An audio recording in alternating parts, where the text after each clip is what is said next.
Oke, baik. Selamat pagi, sahabat YKAI. Apa kabar semuanya? Semoga semua dalam Recording in keadaan progress. sehat, ya. Memang situasi akhir-akhir ini sangat memprihatinkan, gitu ya. Banyak berita-berita yang kurang menyenangkan yang kita dengar. Tapi apapun itu, mudah-mudahan saya doakan Anda dan kita semua dalam keadaan yang sehat dan tetap bisa merasa damai dan bahagia. Hari ini jumpa lagi dengan saya, Arleta Denisoro, di acara talk show Yayasan Kanker Anak. Dan hari ini cukup istimewa. Kenapa? Karena hari ini kita akan membahas tentang penyimpanan darah tali pusat. Dan ini kenapa kita mengangkat topik ini? Karena dalam rangka memperingati Bulan Kesadaran Darah Tali Pusat atau Cord Blood Awareness. Saya juga baru dengar. Nah, makanya Yayasan Kanker Anak Indonesia bekerja sama dengan Cord Life Indonesia ingin berbagi informasi mengenai penyimpanan darah tali pusat serta kaitannya terhadap alternatif terapi pada kanker anak. Jadi ini bisa menjadi solusi. Dan saya juga baru mendapatkan informasi bukan saja terapi ini bisa digunakan untuk yang kanker, tapi juga untuk penyakit-penyakit lainnya. Nah, mungkin ada di antara sahabat YKAI yang saat ini berencana ingin hamil atau ingin hamil lagi atau mungkin sedang hamil. Nah, ini pas banget nih untuk mendengarkan talk show kita di pagi hari ini. Hari ini sudah ada dua narasumber yang hadir bersama saya. Yang pertama adalah Medical Advisor Manager, yaitu Dr. Miriana Firtin, dan juga Product Marketing Manager Talita Andini Prameswari, dan mereka sudah hadir bersama saya. Halo, selamat pagi. Halo, selamat pagi Mbak Leta. Selamat Apa pagi, Mbak kabar Leta. Dokter Mary, Mbak Talita, apa kabar? Sehat-sehat semua ya? Baik, Baik. sehat. Ada senang nih bisa ketemu. Sayangnya kita nggak bisa ketemu tatap muka ya. Tapi mudah-mudahan secara virtual ini bisa mengobati rasa kangen kita untuk bisa berinteraksi dengan rekan-rekan baru. Karena saya itu paling senang tuh ngobrol-ngobrol dan mendapatkan informasi-informasi baru. Apalagi tentang yang namanya tali pusat ini gitu. Nah, Mbak Talita di sini mungkin bisa cerita nih, karena sebenarnya terapi tali pusat ini atau darah tali pusat ini tuh sebenarnya saya udah dengar tuh cukup lama gitu ya. Udah Baik. dengar dari bertahun-tahun yang lalu gitu. Cuma yang saya tahu itu tuh nggak ada di Indonesia. Baru ada di luar negeri. Terus kemudian dengar ada Cord Life Indonesia. Nah, mungkin bisa cerita sendiri Cord Life Indonesia tuh sebenarnya perusahaan yang bergerak di bidang apa sih dan sudah sejak kapan ada di Indonesia? Oke, baik. Sebelumnya saya menyapa dulu sahabat YKAI ya. Selamat pagi. Senang sekali saya bisa mendapatkan kesempatan untuk bergabung di talk show hari ini. Jadi kalau menjawab pertanyaannya Mbak Leta tadi, mungkin sudah pernah mendengar soal penyimpanan darah tali pusat, tapi dulu biasanya bukan di Indonesia adanya gitu ya. Gitu. Jadi memang Cord Life Indonesia atau namanya kita perusahaannya adalah Cord Life Persada, memang merupakan bagian dari sebuah grup perusahaan dari Bank Penyimpanan Darah Tali Pusat yang cukup terbesar di Asia, gitu. Salah satu yang terbesar di Asia. Dan awalnya memang grup perusahaan ini berdirinya di Singapura di tahun 2001. Namun kemudian memiliki anak perusahaan di tahun 2007 di Indonesia. Jadi mungkin memang awalnya Mbak Leta tadi dengar terapinya banyak dilakukan di luar negeri ya, atau taunya beradanya di luar negeri bukan di Indonesia, tapi sebenarnya sejak tahun 2007 Cord Life sendiri itu sudah hadir di Indonesia untuk memberikan bank penyimpanan darah tali pusat. Nah, Cord Life ini sebenarnya kita secara grup tadi yang seperti saya sudah katakan merupakan salah satu yang terbesar di Asia, itu telah hadir di 11 negara gitu. Nah, kalau untuk Cord Life sendiri, yang Cord Life Persada, kebetulan kita juga telah memiliki izin operasional nih untuk bisa beroperasi di Indonesia berdasarkan Permenkes 48 tahun 2012. Seperti itu. Nah, kalau bicara mengenai bank penyimpanan darah tali pusat, sama mungkin tadi kita sebelum akhirnya sempat ngobrol-ngobrol dikit ya Mbak Leta ya, di mana biasanya bicara mengenai penyimpanan darah tali pusat itu orang bahkan cenderungnya mengingatnya tuh kayak berhubungan dengan oh biasa ada yang dikubur dan sebagainya. Tapi nanti mungkin Mbak Leta Benar. bisa nah, mungkin nanti di sesi ini para sahabat YKAI bisa mendapatkan informasi lebih lanjut. Sebenarnya kalau misalnya dikubur akan tetap bisa digunakan atau tidak, berfungsi Iya, enggak, gitu. benar. Lalu bagaimana nanti cara yang terbaik untuk bisa memanfaatkan potensi dari darah tali pusat ini untuk tentunya kesehatan ke seluruh keluarga. Seperti itu Mbak Leta mungkin. Jadi sebenarnya kalau gitu sudah mulai beroperasi cukup lama, berarti sudah cukup banyak pasti klien-kliennya dari Indonesia ya kalau sejak 2007 sudah ada. Ya, sudah di cukup sini. banyak. Betul. Sayang anak saya terakhir itu lahir tahun 2003. Jadi kalau saya mah udah nggak mungkin lah ya, anak-anak saya Dokter Mary gimana tuh kalau yang sudah lampau-lampau udah nggak mungkin ya, walaupun tadi Mbak Talita sempat bilang yang sudah dikubur masih bisa atau enggak. Nah ini mungkin pertanyaannya jadi banyak di kepala kita yang sudah mempunyai anak belasan tahun yang lalu. Tapi mungkin sebelum kita bertanya bisa atau enggak, sebenarnya apa sih penyimpanan darah tali pusat ini, prosesnya tuh gimana, mungkin Dokter Mary bisa ceritakan.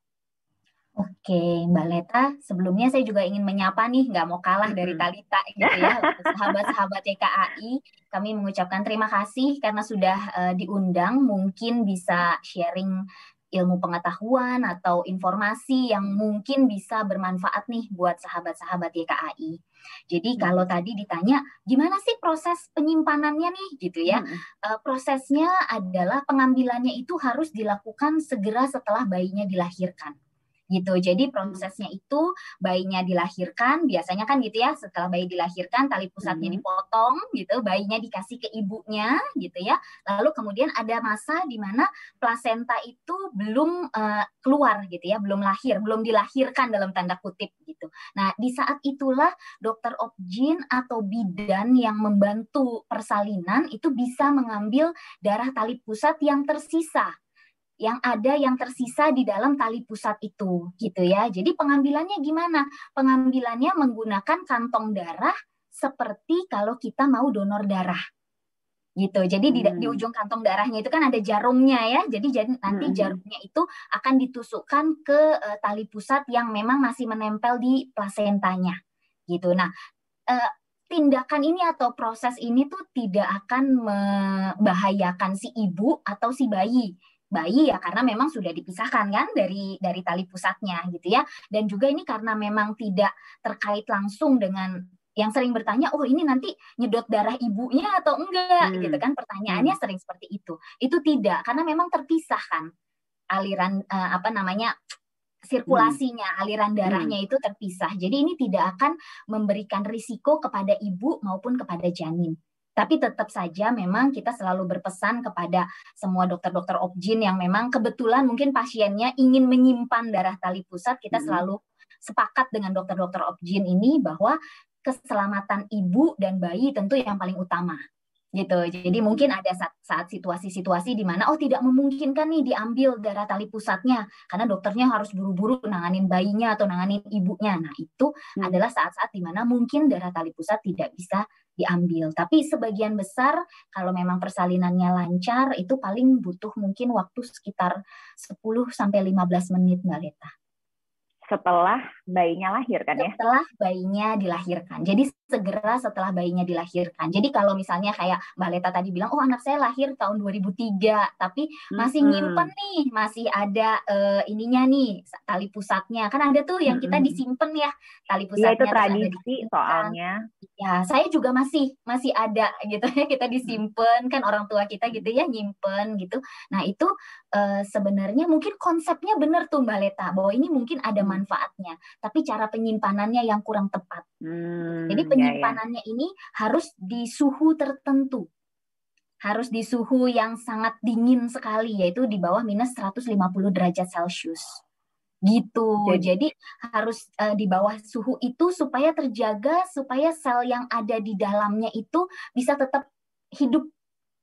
Gitu. Nanti pada saat akan digunakan, akan dicairkan. Seperti itu Oh, konsepnya. oke. Jadi memang sebenarnya mungkin secara prinsip tuh orang-orang zaman dulu tuh udah bener ya. Cuma masalahnya kita tuh dulu nggak punya tuh tempat penyimpanan -100. Betul, betul sekali. Iya, jadi konsepnya sebenarnya udah betul, tapi seiring Iya. perkembangan teknologi kan, oh kita jadi tahu, oh ini cara Mhm. yang benar untuk menyimpannya, begitu. Oh, oke. Tapi gini, kalau misalnya dalam kasus-kasus tertentu kan tadi kalau misalnya lancar, kalau misalnya ya ada misalnya kasus khusus kan misalnya ada preeklamsia dan lain sebagainya, apakah ada kondisi-kondisi tertentu yang tidak mengizinkan seseorang untuk menyimpan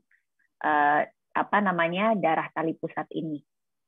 Oke, jadi sebenarnya kondisi yang pasti gini, yang menjadi kondisi utama yang tidak memungkinkan seseorang menyimpan darah tali pusat adalah kalau kelahirannya menggunakan metode yang kita kenal sebagai lotus birth. Jadi lotus birth itu seperti kalau begitu bayinya dilahirkan itu tidak dipotong tali pusatnya.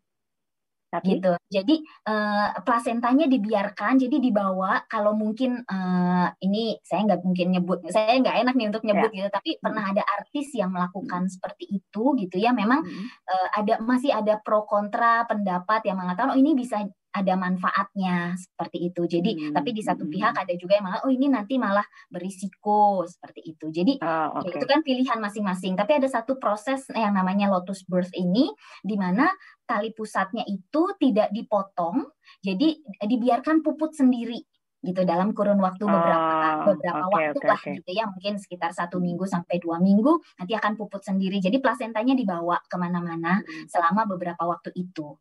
Jadi saya tidak dalam posisi untuk oh ini benar atau ini salah, tidak gitu. Tapi saya ingin memberitahukan bahwa kalau ibu-ibu ingin memutuskan melahirkan dengan metode seperti ini, itu kita tidak bisa mengambil darah tali pusatnya. Kenapa? Karena itu takutnya malah membahayakan si bayinya.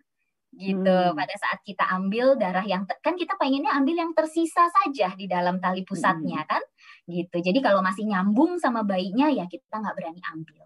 Seperti itu. Itu yang paling utama. Tapi yang lain-lain kondisi sebetulnya sih secara umum tidak ada yang mencegah, tidak ada yang menjadi dalam kalau sebutan medisnya kontraindikasi gitu ya, tidak ada yang menjadi halangan untuk bisa mengambil, kecuali ya itu tadi kalau misalnya kita pernah dapat satu kondisi ibunya perdarahan sehingga dokter obginnya tidak sempat untuk ngambil, itu harus dibersihkan, jadi plasentanya kan harus dikeluarkan dan sebagainya, itu tidak sempat lagi ngambil. Nah itu ya kondisi-kondisi emergency seperti itu yang tidak memungkinkan.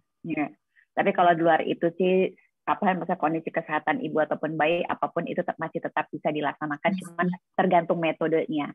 Nah ini sekarang saya mau balik lagi nanya ke Mbak Talitha nih, kalau seandainya nih saya lagi hamil nih sekarang atau berencana, itu kapan waktu yang tepat kita menghubungi CordLife dan mengatakan saya bahwa ingin menyimpan darah tali pusat saya? Prosesnya gimana?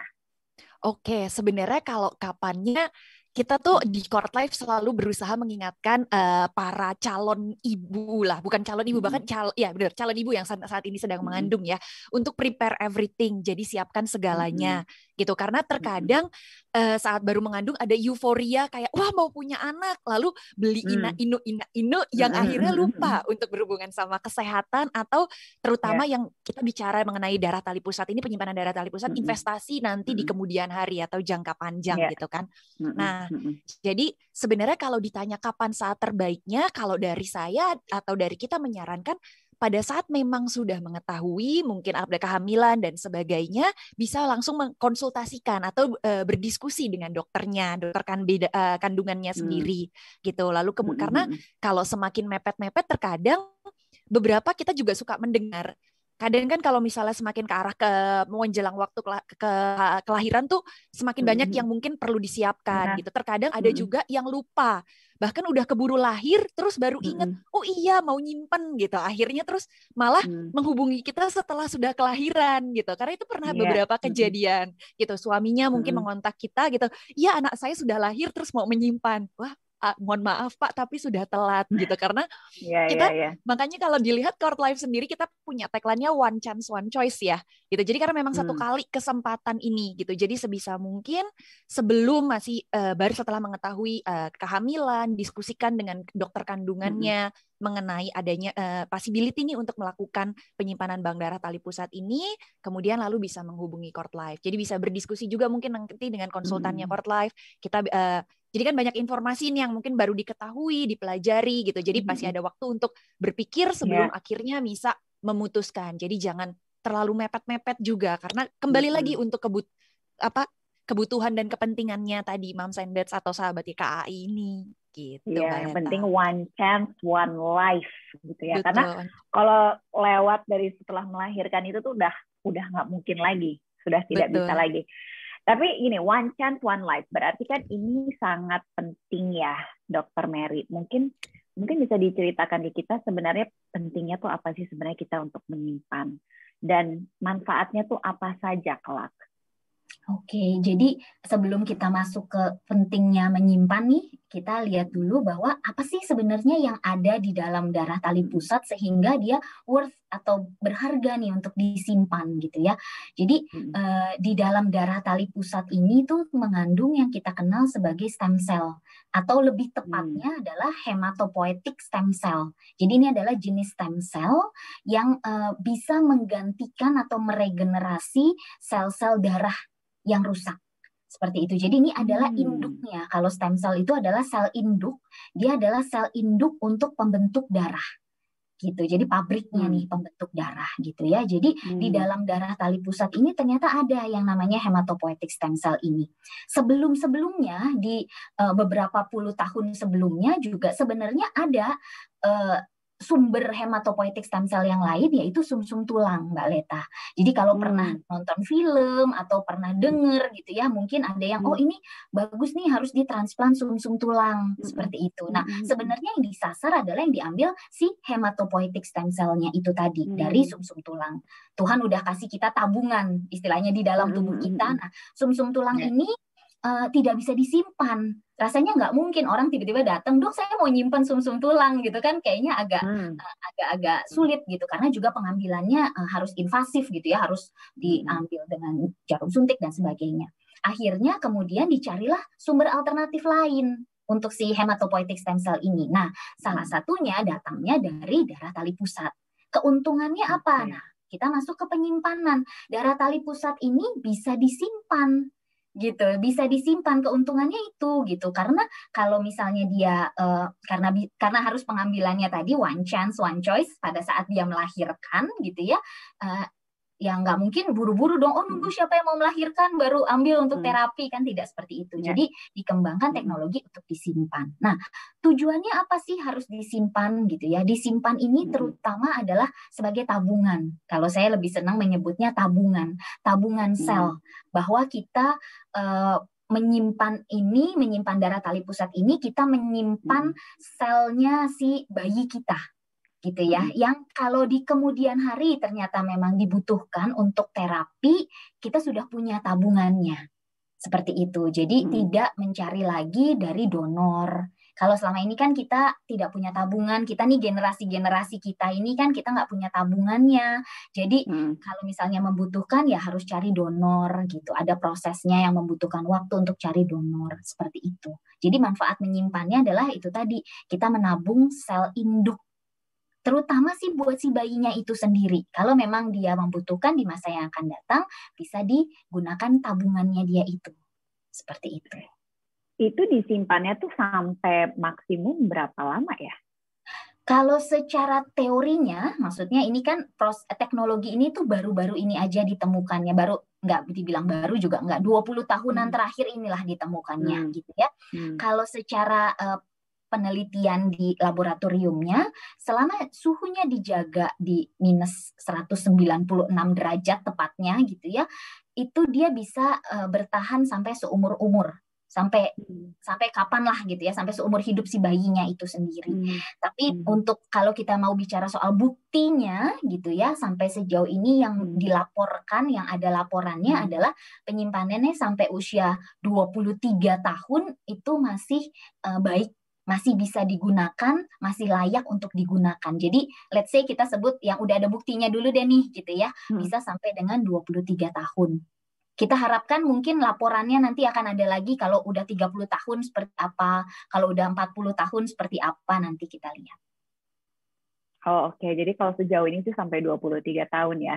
Nah, ini untuk teman-teman sahabat YKAI yang sudah tergabung bersama kita melalui Instagram. Kalau misalkan ada pertanyaan, silahkan. Nanti bisa ditanyakan di kolom komen ya di Instagram, dan nanti bisa ditanyakan ke Mbak Talita ataupun juga ke Dr. Mary. Nah, tadi kan sebenarnya yang pentingnya itu karena ada si sel induknya itu ya. Kan ya, Dr. Mary ya. Jadi itu berarti bisa untuk terapi berbagai macam penyakit, bahkan kanker dong. Iya, betul. Jadi untuk si hematopoietic stem cell ini, dia memang sudah menjadi bagian dari protokol terapi untuk beberapa jenis kanker darah, seperti leukemia. Gitu. Ya, dan Lalu itu yang paling banyak anak-anak tuh. Leukemia itu paling banyak anak-anak. Leukemia itu adalah kanker yang paling banyak kejadiannya pada anak-anak, seperti itu. Dan kita lihat belakangan ini seringkali tuh nggak ada riwayat di keluarga gitu kan. Kalau dulu kan, oh ada riwayat dulu di keluarga dan sebagainya, baru oh ini berisiko. Tapi sekarang kayaknya muncul begitu aja gitu ya Mbak Leta ya. Jadi itu salah satunya digunakan untuk protokol terapi leukemia. Lalu ada beberapa kanker lain yang mungkin juga familiar dengan dengan sahabat kanker YKAI ini, yaitu retinoblastoma. Retinoblastoma itu kanker pada bola mata. Ya? Iya, betul. Lalu kemudian bisa juga masuk dalam terapi untuk limfoma. Limfoma itu kanker pada kelenjar getah bening. Selain untuk kanker, juga sudah masuk dalam protokol terapi untuk kelainan-kelainan darah bawaan. Mungkin Mbak Leta pernah dengar yang namanya thalassemia. Begitu itu, jadi itu kelainan darah bawaan kan. Jadi itu pun sudah diterapi dengan transplant. Cuma yang ingin saya tekankan di sini lagi adalah bahwa ini kan memang masuk dalam protokol terapi ya, si stem cell ini masuk dalam protokol terapi. Artinya adalah dia harus ada indikasi khususnya. Gitu ya. Jadi tidak ujuk-ujuk semua pasien dengan leukemia lalu kemudian berbondong-bondong, dok ini harus di stem cell gitu. Itu ada indikasinya. Semua terapi medis pasti ada indikasinya gitu ya. Jadi harus didiskusikan dengan dokter yang memang menangani. Kalau kemudian ada jenis-jenis leukemia tertentu yang tidak cocok menggunakan stem cell. Jadi ini harus semuanya, setahu saya setelah saya ngobrol sama dokter anak, itu memang harus menjalani kemo dulu. Semuanya harus menjalani kemo, nanti ada jenis leukemia tertentu yang dokter menilai, oh ini sebenarnya secara studinya cocok jika harus menjalani transplantasi lanjutan, seperti itu. Ada yang seperti itu. Jadi memang terapinya harus dikonsultasikan dengan dokter yang berwenang. Kalau dalam hal ini misalnya leukemia berarti tentu dengan dokter kanker anak begitu ya, di Darmais mungkin gitu. Jadi bisa konsultasi dulu dengan dokter dan harus dilakukannya di rumah sakit yang memang legitimate istilahnya ya, yang memang sah gitu ya. Karena seringkali nih yang kita sering dengar, mungkin Mbak Leta juga pernah dengar terapi stem cell gitu ya. Tapi dilakukannya misalnya, mohon maaf kata, di hotel misalnya, atau entahlah di mana. Yang disuntik, Nah, katanya itu, dari apa stem cellnya, tapi dari hewan. Nah, itu saya dengar. Itu yang kita ingin benar-benar, ini mumpung kita lagi ada di satu forum yang mungkin untuk moms dan dads semua di sini nonton yang maksudnya yang udah sering dengar itu juga, itu kita harus berhati-hati tuh Mbak Leta dengan terapi stem cell yang dalam tanda kutip ditawarkan seperti itu. Apalagi kalau sumber stem cellnya datangnya bukan dari manusia. Gitu. Kalau ini dari hewan, kita harus sedikit kritis. Saya yakin moms and dads zaman sekarang tuh udah kritis banget gitu ya. Kita sering dapat pertanyaan tuh yang susah-susah, yang sampai kita juga bingung jawabnya gimana gitu ya. Jadi harus kritis banget. Terutama karena ini kita ngomonginnya soal terapi sel. Gitu. Saya sering agak-agak kalau lihat iklan, aduh ini kok stem cell, tapi kemudian dilakukannya tidak di rumah sakit, terus juga dokternya entahlah dari mana gitu kan ya, dan atau jelas-jelas disampaikan oh ini dari hewan, itu sebaiknya tidak dilakukan terapi itu. Gitu, karena terapi stem cell itu terapi medis, bukan terapi alternatif yang kayak oh karena pakai stem cell jadi nggak usah pakai terapi-terapi yang ada lagi, tidak. Ini adalah bagian dari terapi medis, harus ikut protokolnya dan dilakukan oleh dokter yang memang berwenang. Seperti itu, Mbak Leta. Ya, jadi kita harus kritis juga ya. Kadang-kadang kan kita ngeliat, Betul. oh si ini pakai itu jadi lebih gimana. Terutama stem cell tuh kadang-kadang banyak juga yang untuk kecantikan gitu loh, biar kulitnya jadi glowing loh, lagi apa gitu kan. Jadinya Betul. kadang-kadang kan orang kita suka latah ya dok ya. Iya, betul. Jadi seringkali atau kadang karena temen udah pakai nih bagus gitu ya, apalagi kayak tadi soal kecantikan, soal apa. Nah, itu kita harus berhati-hati. Kita harus berhati-hati karena kalau untuk kami sendiri di Cord Life ini sebenarnya memang penyimpanan darah tali pusat ini diperuntukkan buat tabungan kalau misalnya dibutuhkan untuk penyakit-penyakit kritis. Seperti itu gitu. Jadi Benar. sayang sekali kalau digunakan untuk kecantikan.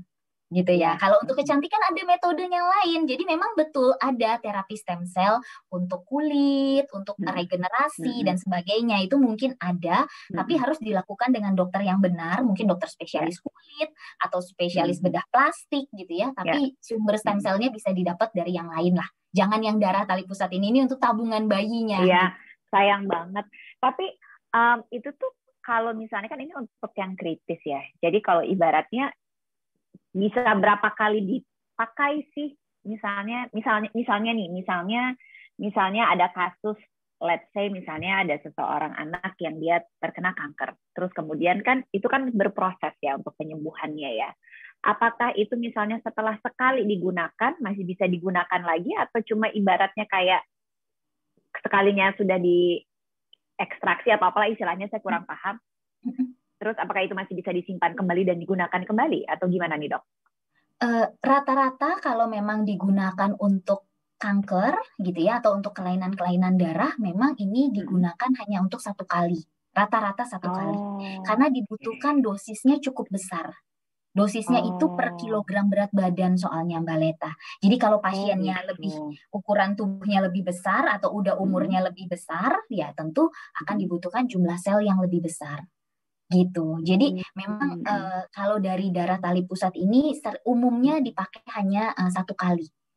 Satu kali ya. Betul. Jadi kalau misalnya, makanya kita sering mendorong ya kalau punya anaknya lebih dari 1, ya setiap anak punya simpanannya masing-masing. Seperti itu bisa digunakan 1 kali biasanya. Tapi yang menarik adalah bukan hanya darah kan yang bisa disimpan sebenarnya. Tali pusat juga bisa disimpan. Gitu. Tali pusatnya itu bisa disimpan. Nah, tali pusat itunya kalau kan ari-ari itu ada plasenta, terus ada tali pusatnya gitu ya. Nah, tali pusatnya itu juga sebagian bisa kita simpan. Bisa disimpan juga di Cord Life. Nah, itu peruntukannya berbeda tuh Mbak Leta. Jadi peruntukannya apa kalau tali? Oh, jadi kalau ada darah tali pusat, ada tali pusatnya itu sendiri ya? Iya, betul sekali. Jadi kalau dari tali pusatnya ini saat ini memang masih dalam penelitian klinis nih penggunaannya. Jadi di dalam tali pusat ini ada stem cell yang kita kenal dengan nama mesenchymal stem cell. Jadi agak berbeda dengan stem cell yang ada di darah. Gitu. Jadi ini digunakan atau ini memiliki potensi untuk digunakan pada penyakit-penyakit yang berkaitan dengan organ gitu ya. Contoh yang saat ini sedang diteliti adalah untuk misalnya cerebral palsy atau adanya gangguan pada otak, cedera pada otak si anak seperti itu. Juga yang sedang diteliti adalah untuk diabetes atau untuk radang sendi seperti itu, atau juga untuk kelainan-kelainan seperti gagal jantung, gagal hati, itu sedang diteliti saat ini Mbak Leta. Bedanya adalah si mesenchymal stem cell atau yang dari tali pusat ini itu belum menjadi standar. Kalau yang tadi dari darah kan sudah jadi standar ya, memang itu udah masuk dalam protokol seperti itu. Kalau ini memang masih dalam penelitian klinis. Oh, oke, menarik juga Cuma ya. menarik sekali kalau untuk tali pusat ini tuh karena masih potensinya tuh masih besar sekali. Potensinya masih besar sekali gitu ya. Tapi dengan adanya kemajuan teknologi ini sudah banyak yang bisa dibantu dan juga bisa menyembuhkan berbagai macam penyakit ya karena adanya si induk sel ini gitu. Nah Mbak Talitha mungkin bisa cerita nih gitu ya sebagai produk marketing di sana, mungkin ada kisah-kisah atau bukti-bukti nyata yang sudah melakukan terapi dengan penyimpanan darah tali pusat ini? Baik, jadi kalau bicara mengenai penyimpanan darah tali pusat, Cord Life sendiri kita dari 11 negara ini kita sudah memiliki total 66 rilis record sampai hingga bulan Mei 2021 ini. Jadi ada 66 record yang ibaratnya klien yang sudah menyimpan di Cord Life lalu meminta untuk rilis untuk kemudian digunakan sebagai tadi alternatif terapi. Jadi dari 66 ini tadi Dokter Mary sempat menyebutkan kan beberapa terapinya ini bisa salah satunya tuh digunakan juga untuk penyakit yang berhubungan dengan kanker, terutama juga kanker yang banyak terjadi di anak seperti tadi leukemia. Dari total 66 ini Cord Life sudah merilis sekitar 8 case untuk 8 darah tali pusat ya untuk case ke leukemia ini. Seperti itu. Jadi lumayan nih sudah cukup banyak. Again kembali kepada kebutuhan yang ada, tapi tidak hanya untuk leukemia. Tadi Dokter Mary juga sempat menyebutkan untuk beberapa kondisi-kondisi lainnya seperti tadi ada untuk kelainan darah yang disebut talasemia, di mana Indonesia sendiri juga merupakan negara yang cukup tinggi untuk terjadinya potensi talasemia itu sendiri gitu. Kalau saya sempat berbincang waktu itu juga dengan dokter juga mereka juga mengatakan ini cukup krusial nih untuk talasemia gitu. Seperti misalnya talasemia sendiri kita juga sudah melakukan rilis record itu sudah ada hingga 13 seperti itu. Dan menariknya mungkin tadi sempat belum disebutkan nih Mbak Leta terkait dengan pelepasan ini sebenarnya tidak hanya bisa digunakan untuk si bayinya gitu. Jadi penyimpanan darah tali pusat ini tidak hanya bisa digunakan untuk yang nanti bayi itu darah tali pusatnya diambil misalnya dari bayi pertama gitu ya atau bayi A gitu ya. Nah, tidak menutup kemungkinan bahwa darah tali pusat ini juga bisa digunakan untuk saudara kandungnya gitu, siblingnya. Atau mungkin juga kalau di Cord Life kita menyebutnya penggunaan yang atau termnya mungkin secara medis nanti mungkin Dokter Mary bisa lebih mengelaborate ya Dok ya, lebih menjelaskan lebih ini lagi gitu. Tapi kita bisa sebenarnya terapi ini dipergunakan untuk autologus yaitu untuk orangnya tadi si bayinya itu sendiri atau allogenik untuk orang lain dalam keluarga. Seperti misalnya tadi sibling atau saudara kandung gitu. Dan Cord Life sendiri kita membantu memberikan jaminan untuk ibaratnya dipergunakan untuk 3 generasi. Jadi tidak hanya untuk si anak, tetapi juga bisa untuk orang tua dan bahkan juga bisa sampai kepada betul grandfather atau grandmother atau kakek atau nenek dari anak tersebut. Seperti itu. Jadi fungsinya penggunaannya sebenarnya makanya tadi saya bilang di awal penyimpanan ini tidak hanya untuk melindungi si anak tapi mempunyai potensi untuk melindungi hampir keluarga. Seperti itu. Makanya ini bisa jadi pertimbangan yang dipertimbangkan di awal-awal kehamilan tadi gitu karena cuma cukup bisa dilakukan 1 kali dan itu bisa membantu untuk ini keluarga juga. Dan tadi kalau Dokter Mary juga sempat menyebutkan kita mendorong untuk sebisa mungkin setiap anak tadi bisa disimpan gitu ya karena tadi berkaitan dengan dosis dan penggunaan. Jadi ada baiknya mungkin kalau tabungannya ibaratnya kan kayak tabungannya lebih banyak kan potensi yang bisa dimanfaatkan juga bisa lebih baik. Seperti itu Mbak Leta. Jadi semakin banyak anak tabungannya semakin banyak ya. Jadi Mbak Leta mau lagi nggak Mbak Leta? Aduh. Udah umur segini kayaknya udah males banget mau punya anak. Anak saya itu udah umurnya udah 21, yang satu lagi 18. Aduh, ya ampun. Kalau bayang harus hamil lagi kayak udah lupa itu gimana ya hamil dulu gitu. Tapi mungkin kan ini ada calon ibu nih, ya Ibu Wita. Selamat pagi Bu Wita. Katanya selamat pagi Dokter Mary. Saya mau bertanya di Indonesia ini terapi darah tali pusat ini bisa dilakukan di rumah sakit mana ya Dok? Lalu ibu hamil kalau mau simpan, nah ini pertanyaan saya tadi sama Mbak Talita nih. Lalu ibu hamil kalau mau simpan darah tali pusat, nah itu gimana caranya dan kapan waktunya? Nah, nanti mungkin bisa dijelaskan kembali. Nah itu tadi soal waktu itu tuh. Oke, mungkin yang pertama Dokter Mary bisa cerita dulu. Oke, jadi kalau boleh sebelum menjawab pertanyaan dari Ibu siapa tadi? Wita. Ibu Wita. Iya. Jadi sebelumnya ini saya mau menambahkan yang tadi Talita sebutkan, memang sebetulnya si darah tali pusat dan tali pusat yang disimpan ini itu bisa juga berpotensi untuk digunakan untuk siblingsnya, untuk saudara kandung gitu ya. Cuman dengan satu catatan, ini kalau saya banyak catatannya, dengan satu catatan bahwa itu ada kecocokan gitu ya. Jadi kayak kita aja nih kalau selama ini kita cari donor darah gitu kan ya, donor darah terus cocok golongan darahnya gitu ya. Nah, kalau itu juga berlaku untuk stem cell. Jadi stem cell itu makanya tadi kembali lagi ke pesan saya tadi, hati-hati kalau mau melakukan terapi stem cell karena dia dinilainya itu salah satunya juga apalagi kalau stem cell-nya ini allogenik tadi berasal dari orang lain, itu harus dilihat kecocokannya. Ada pemeriksaan kecocokan HLA kita sebutnya untuk bisa menilai apakah ini cocok untuk digunakan oleh orang lain ini atau tidak. Seperti itu. Jadi tidak serta-merta harus bisa langsung dipakai gitu. Oh, karena saya nyimpen punya adiknya, kakaknya pasti bisa pakai. Itu harus dinilai. Belum tentu. Cuma memang kalau dalam keluarga potensinya pasti lebih besar. Gitu dibandingkan kalau mencari dari orang lain gitu ya yang tidak ada kaitannya dengan keluarga. Karena ini ada kaitannya dengan genetik. Kecocokan ini ada kaitannya dengan genetik. Seperti itu. Jadi mencarinya lebih mudah di dalam keluarga. Makanya kita mendorong dalam satu keluarga punya simpanan lebih dari satu. Kenapa? Karena semakin banyak kan dia makin punya, kalau saya sering sebutnya punya registrinya sendiri. Gitu. Jadi bisa bayangkan saya, adik saya, sepupu saya semua punya anak, punya simpanannya sendiri, kami punya registri sendiri di dalam keluarga. Begitu. Di saat mungkin kalau di luar negeri itu bisa lebih mudah untuk bisa dapat registrinya gitu ya. Kalau di sini kita bangun registri keluarga kita sendiri.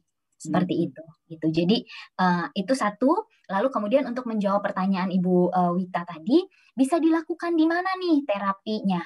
Kalau untuk terapinya ini tidak spesifik hanya untuk darah tali pusat ya. Jadi terapi untuk stem cell sendiri dari Kementerian Kesehatan sudah menunjuk ada 11 rumah sakit di Indonesia ini, 12 bahkan sekarang, untuk menjadi tempat pelaksanaan dan penelitian stem cell. Namun memang yang sudah benar-benar aktif dalam melakukan penelitian dan terapi gitu ya, itu adanya di rumah sakit besar seperti RSCM, lalu kemudian Rumah Sakit Dr. Karyadi di Semarang, dan juga Rumah Sakit Dr. Sutomo di Surabaya. Jadi 3 rumah sakit ini sudah karena memang ini tempat kumpulnya para ahli-ahlinya ini kan ya di Indonesia ya. Jadi memang inilah yang memang rumah sakit yang resmi untuk bisa melakukan terapi.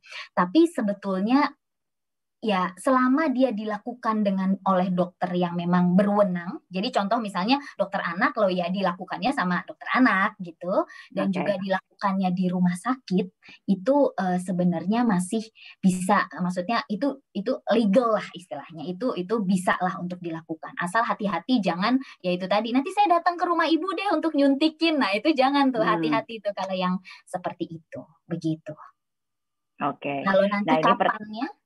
Kapannya, Mbak Talita ini bisa lebih jelas lagi nih kapan nih. Kadang-kadang kapan ini harus lebih jelas pada kehamilan bulan sekian atau pada apa gitu. Nah, gimana nih?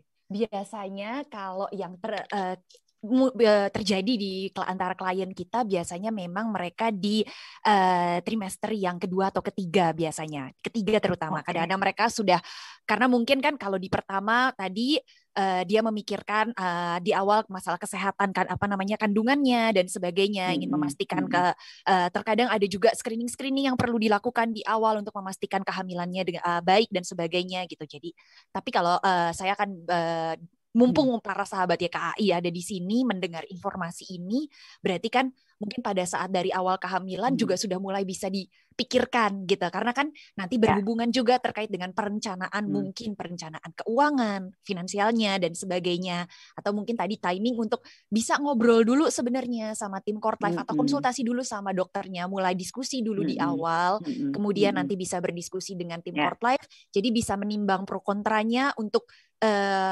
kondisi dirinya sendiri, dan mungkin nanti bisa ngobrol juga dengan partnernya kan, berarti seperti itu. Nah, tapi kalau biasanya memang di kehamilan-kehamilan yang biasa trimester 2 atau trimester 3 biasanya moms kita sudah memutuskan untuk melakukan penyimpanan tadi darah tali pusat. Nah, kalau untuk terkait dengan caranya, sebenarnya kita sendiri juga sudah memiliki banyak kerjasama dengan rumah sakit besar di Indonesia. Jadi hampir rumah sakit ini mereka sudah mengetahui adanya layanan Cord Life dan beberapa dokternya juga sudah familiar dengan caranya. Seperti yang tadi Dokter Mary sudah informasikan di awal, sebenarnya nanti yang akan membantu melakukan pengumpulan darah tali pusatnya ini sebenarnya adalah dokter atau staf rumah sakit yang memang sudah ditunjuk oleh dokternya untuk melakukan pengambilan darah tali pusat. Dan itu terjadinya pada saat proses tadi kelahiran tadi, setelah sudah dilahirkan, lalu tadi nanti akan diklem si tali pusatnya ini, kemudian tadi Dokter Mary jelaskan akan ada jarum yang ditusukkan, kemudian disedot, dimasukkan ke dalam bag khusus, di mana bagnya ini sebenarnya sudah disediakan juga oleh Cord Life. Jadi nanti Cord Life akan menyediakan semacam kit gitu Bu Mbak Leta. Kitnya ini di dalamnya nanti memang perlu dibawa, dan di sini ada kitnya ini yang ada nanti ada bagnya, lalu ada jarumnya dan sebagainya. Nanti ini membantu untuk menyimpan si darah tali pusat yang tadi dibantu dikumpulkan oleh objinnya tadi. Lalu kemudian darah tali pusat ini nanti akan dibawa ke laboratorium Cord Life. Ini kembali lagi ke pilihan dari sahabat YKAI atau moms dads di rumah, apakah mau melakukan penyimpanan di Indonesia ataupun mau melakukan penyimpanan di Cord Life yang lain. Tapi sebenarnya penyimpanan yang dilakukan di Indonesia sendiri, laboratorium kita juga sudah memiliki standar atau akreditasi yang paling baik atau gold standarnya dari penyimpanan darah tali pusat. Jadi kita ada sebutannya namanya akreditasi dari sebuah institusi atau organisasi yang bernama IABB atau American Association of Blood Bank. Ini merupakan gold standard dari perusahaan-perusahaan penyimpanan darah tali pusat, dan Cord Life Persada dengan laboratoriumnya di Indonesia sudah memiliki akreditasi ini. Gitu. Jadi kalau misalnya sahabat YKAI mau memutuskan untuk melakukan penyimpanan darah di Indonesia gitu ya, di laboratorium di Indonesia, jangan khawatir karena standar ini juga sudah terpenuhi. Seperti itu. Iya. Gitu. Ngapain ya jauh-jauh ya, di negeri sendiri aja. Betul. Jauh lagian kalau harus mesti keluar negeri dulu, apalagi dalam kondisi seperti ini. Susah. Apa kondisi seperti ini, betul. Ya kan, belum tentu bisa terbang ke luar negeri. Baik, ini ada beberapa pertanyaan yang sebenarnya tadi kita sudah bahas, tapi mungkin bisa dielaborasi lagi karena mungkin baru mendengarkan. Ini ada pertanyaan dari Ibu Christina Agustin. Dan tadi kan kita sempat memang membahas hanya bisa disimpan 1 kali pakai saja kan ya, Dokter Mary tadi sempat mention hal tersebut. Nah, yang ingin dia tanyakan adalah apakah ada cara-cara lain supaya bisa dimanfaatkan lebih banyak untuk anggota keluarga yang lain juga. Nah, ini juga sama ada pertanyaan dari Nurmatogi karena masih berkaitan. Nah, kalau tadi kan memang bisa autologus atau allogenik. Nah, ini apakah hanya memang bisa sekandung aja atau misalnya sepupunya juga bisa gitu? Oke, jadi kalau untuk menjawab pertanyaan yang pertama, ini pertanyaannya luar biasa. Ini ya, berarti udah cukup pernah mendengar mungkin sebelumnya. Jadi memang perkembangannya saat ini teknologinya kita nggak mau menyerah, memang cuma bisa dipakai sekali ya sudah gitu pasrah, tidak. Memang saat ini sedang dilaksanakan penelitian untuk bisa memperbanyak sel-sel yang ada di dalam darah tali pusat. Gitu. Jadi ini penelitiannya baru aja dimulai, kalau yang kami dapat informasinya itu di Singapura itu baru dimulai di tahun 2021 ini gitu ya. Tapi mungkin di Amerika sebetulnya sudah pernah ada yang melakukan juga. Cuma memang belum ada reportnya nih gitu ya. Artinya memang sedang dilakukan penelitian untuk bisa memperbanyak, sehingga harapannya nanti ke depannya kalau memang sudah ditemukan nih formulanya gimana sih caranya yang aman, itu yang penting kan, yang aman untuk bisa memperbanyak si stem cell yang ada di dalam darah tali pusat. Kita harapkan nantinya darah tali pusat ini bisa digunakan lebih dari 1 kali. Seperti itu. Jadi bisa digunakan lebih dari 1 kali karena dosisnya kan jadi ini bisa butuh dosisnya berapa, bisa diperbanyak ke situ, sisanya bisa disimpan masih seperti itu. Jadi memang ke depannya kita harapkan dengan kalau kita sudah ketemu formulanya untuk memperbanyak bisa digunakan lebih dari 1 kali. Cuma memang untuk teknologi saat ini yang ada saat ini ya memang mayoritas rata-rata digunakan 1 kali. Gitu. Seperti itu. Lalu untuk yang kedua, apakah ini bisa digunakan saudara kandung tadi, betul ya? Seperti itu ya. Jadi sebenarnya pada prinsipnya dia bisa digunakan oleh siapa saja dengan catatan itu tadi HLA-nya cocok gitu. Jadi bukan hanya dari HLA itu apa? HLA itu adalah Human Leukocyte Antigen. Jadi kalau saya boleh menggambarkan, ini modelnya seperti tentara atau penjaga yang ada di setiap sel tubuh kita gitu. Nah, si penjaga ini memang dibuat secara alamiah gitu ya, dimiliki oleh tubuh kita untuk menjaga kita supaya tidak kemasukan sel-sel asing gitu, supaya tidak kemasukan sel-sel asing. Nah, kalau misalnya kemasukan sel-sel asing yang dianggap asing oleh tubuh kita, dia akan diserang begitu. Nah, kalau udah diserang, jadi kalau misalnya HLA-nya tidak cocok, si tubuh kita ini akan mengenal bahwa oh ini nggak cocok sama saya, ini benda asing nih, sel-sel asing. Jadi kita serang seperti itu. Nah, nanti itu malah akan membahayakan. Makanya harus dicocokkan HLA-nya. Kalau HLA-nya cocok, artinya si tubuh kita ini, si tentaranya akan mengenalnya, oh ini teman saya sendiri, keluarga saya sendiri, gitu ya, karena cocok nih HLA-nya sama gitu. Jadi lebih bisa diterima, tidak ditolak. Seperti itu, Mbak Leta. Jadi catatannya adalah bisa digunakan mau sepupunya, saudaranya, kakeknya, ibunya, segala macam, tapi dengan catatan HLA-nya itu cocok. Gitu. Nah, sama golongan darahnya juga harus cocok berarti ya? Golongan darahnya harus sama ya? Iya, golongan darah itu menjadi salah satu pertimbangan, tapi tidak selalu harus sama. Oh, oke. Gitu. Jadi kalau dalam transplantasi stem cell itu golongan darah tidak selalu harus sama, memang diusahakan cocok. Jadi beberapa hal kan, beberapa faktor kita cocokkan kan. Yang utama adalah HLA itu tadi. Gitu. Jadi HLA ini berbeda dari golongan darah. Jadi kadang ada juga yang HLA-nya cocok, tapi golongan darahnya itu berbeda, itu juga masih bisa digunakan. Untuk stem cell ya, kalau untuk transfusi darah kan yang utama adalah golongan darah.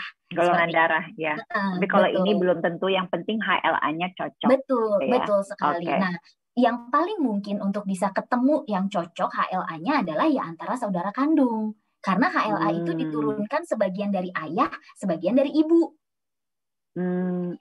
Jadi kalau dengan ayah atau ibunya sih kemungkinan paling besarnya adalah kecocokannya sebagian.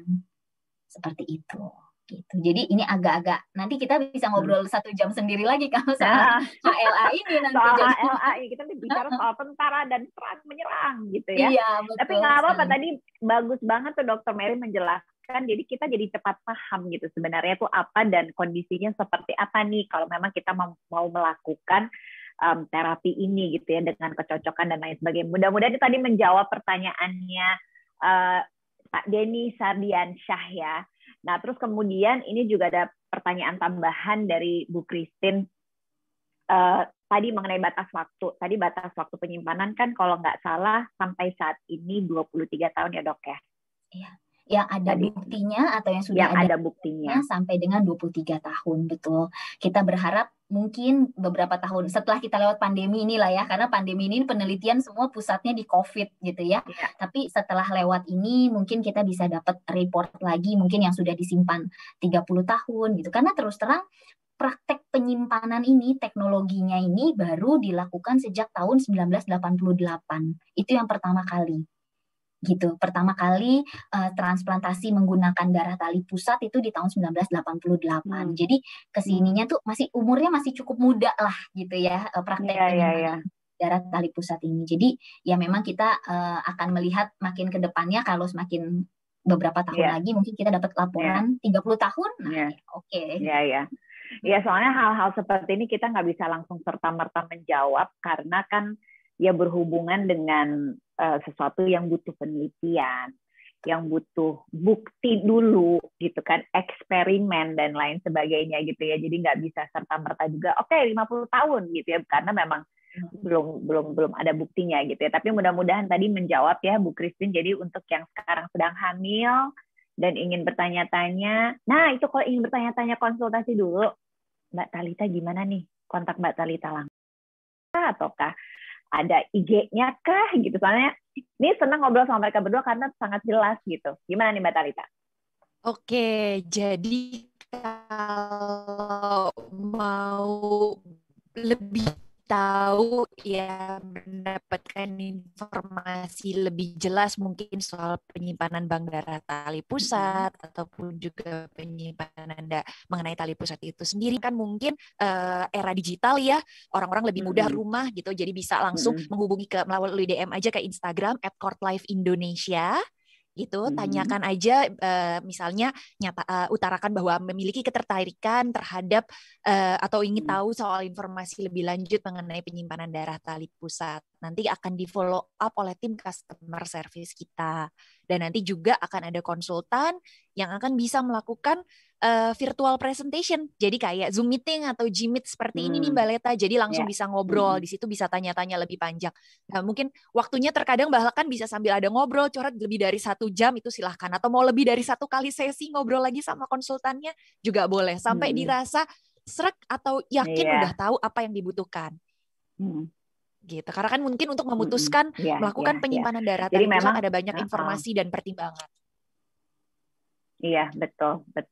Tapi memang kalau untuk lebih jelasnya lebih baik ditanyakan juga dulu gitu ya. Karena kan kita suka banyak informasi nih, kayak sekarang nih kan kita informasi nih banyak banget sampai kayaknya kita nih overload.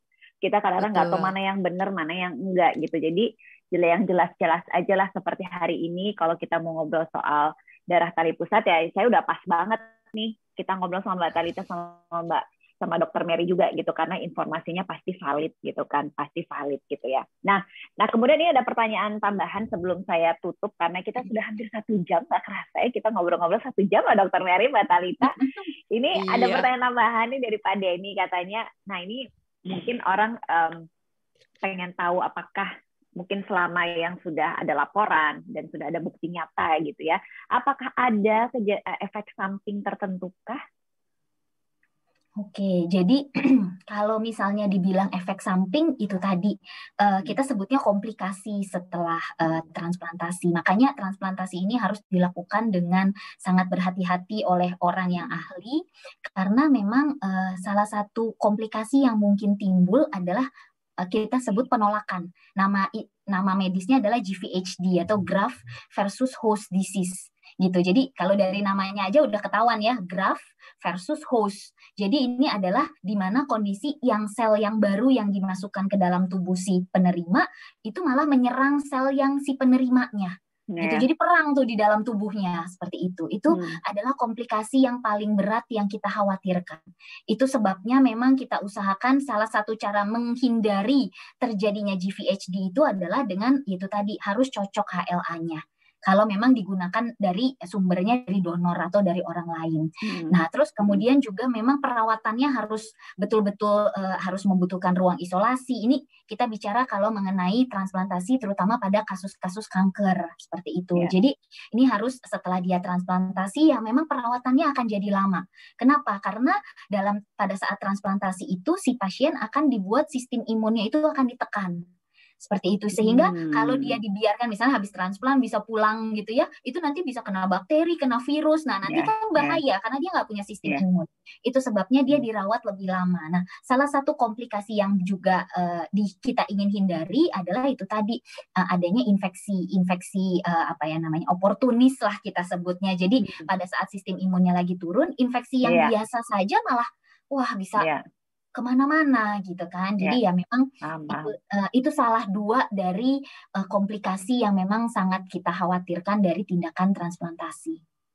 Seperti itu. Jadi memang dipastikan prosedurnya harus benar-benar sesuai. Dan kalau untuk terapi kanker khususnya memang yang paling penting itu adalah pada masa-masa harus diisolasi karena imun sistemnya tidak ada gitu ya. Oke, Dokter Mary Mbak Leta kalau boleh saya tambahin pesan satu, harus konsultasi sama dokter anaknya. Gitu. Jadi kalau untuk ya sahabat YKI misalnya ada yang keluarganya mengalami leukemia dan sebagainya, ngobrol dulu sama dokter anaknya, tanyakan apakah ini memang tepat atau memang ini menjadi indikasi untuk mendapatkan transplant misalnya seperti itu. Itu sangat penting. Iya. Terima kasih banyak Dokter Mary, penjelasannya sangat-sangat jelas, Mbak Talita juga. Mungkin ada beberapa hal yang ini sampaikan juga untuk para sahabat YKI, terutama para orang tua yang anak-anaknya adalah penyintas kanker. Oke, baik. Kalau dari saya mungkin untuk rekan-rekan atau sahabat YKAI, untuk para orang tua yang ini mungkin saya ingin menyampaikan bahwa semoga informasi hari ini itu bisa memberikan apa ya, semacam perspektif baru, informasi baru, ilmu baru gitu. Tentunya apa namanya, kita secara teknologi, sains kan akan terus berkembang, akan selalu ada opsi-opsi yang bisa harapannya menjadi alternatif terapi untuk kondisi kanker, apalagi untuk kondisi terutama terkait untuk kanker anak itu sendiri. Penyimpanan darah tali pusat ini salah satunya. Ada beberapa yang mungkin memang masih tadi seperti Dokter Mary sebutkan dalam tahap apa namanya, eksperimental ataupun masih dalam proses studi dan sebagainya. Tapi inilah yang akan terus berkembang dan hopefully nanti ke depannya bisa menjadi alternatif terapi. Jadi menurut saya apabila memang ini bisa tidak memiliki hambatan dari sisi finansial ataupun tidak memiliki hambatan dari tadi setelah berkonsultasi dengan dokter ternyata memang ini bisa menjadi salah satu bentuk alternatif terapi, menurut saya ini ambil kesempatannya. Ambil kesempatan pada saat memang bisa memiliki anak, ambil kesempatan untuk melakukan penyimpanan. Karena ini tadi bisa membantu, kita nggak pernah tahu kejadiannya apakah nanti akan terjadi atau tidak, tapi kalau misalnya terjadi dan kita sudah punya payungnya, seperti itu, kita sudah prepare semuanya. Itu sih yang kalau saya bisa sharing. Dan saya karena cuma one chance itu tadi ya. Betul, Mbak Leta. Dokter Mary, sebelum kita mengakhiri obrolan kita, mungkin ada hal lain yang ingin disampaikan juga? Enggak, rasanya semua sudah disampaikan tadi oleh Talitha sebenarnya. Jadi intinya kalau saya cuma menambahkan satu lagi, untuk setiap terapi, apalagi terapi seperti ini ya, stem cell yang memang terapi serius gitu ya, bukan cuma terapi main-main, untuk setiap terapi tetap harus konsultasi dengan dokter yang memang ahli di bidangnya. Seperti itu, untuk mendapatkan memang informasi yang benar, yang sahih gitu ya, dari memang ahlinya. Begitu.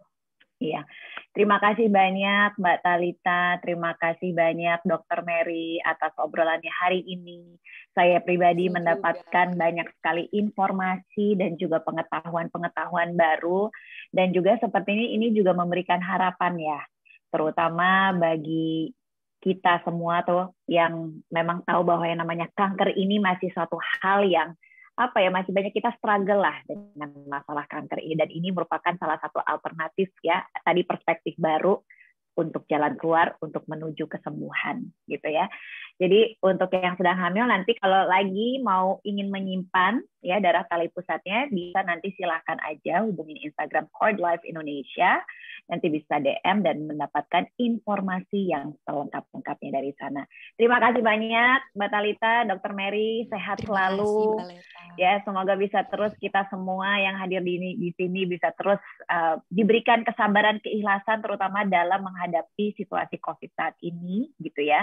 Dan mudah-mudahan kita bisa terus menebarkan energi yang positif untuk diri sendiri, untuk sesama, supaya kita bisa hidup dengan lebih sehat lagi, dengan lebih bahagia.